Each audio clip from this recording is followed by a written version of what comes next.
got the call on 4 days notice, and that was 2 years ago. I had very minimal MMA training, and I didn't know anything about grappling. I had no clue. I was a bit ring rusty as well, but they said to me that nobody wanted to fight Chad in South Africa. But you know what?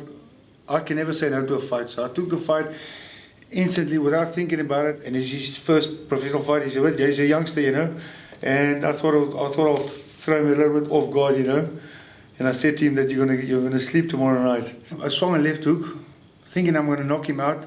He picked me up, very good reflexes. He threw me down, and when I landed, I broke 5 ribs. He kicked my ass, He had a game plan. I didn't have a game plan. But in the last 2 years, I have been training. I've been preparing, grappling, getting out of submissions, putting guys into submissions, ankle bars. My father forced me into boxing when I was 8 years old. He lost his son, his oldest son, 13-year-old Lionel, in a car accident. And Lionel was a future champion. Unfortunately, he lost him and his mother in a car accident. And then I was born from my father's new wife. And then my father believed that I was the chosen one, So I had to fulfill him and his Lionel's dreams of becoming a world champion. I lived in England for 8 years, and that's where I had some success with my boxing career. I was a world champion.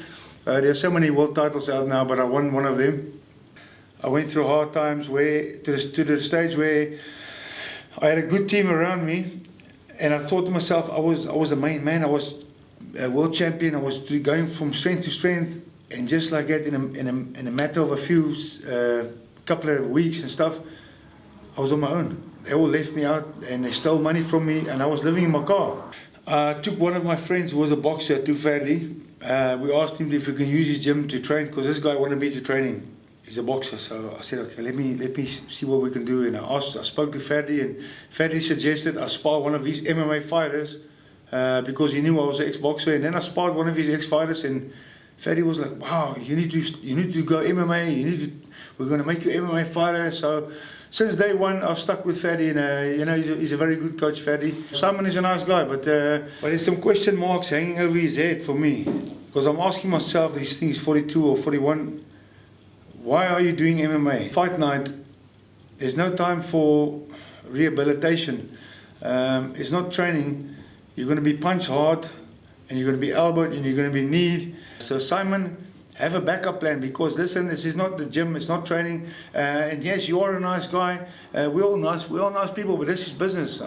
This is not friendship. This is business. And you want to buy me a drink after the fight? I don't drink, sorry. So you can buy me an orange juice or apple juice.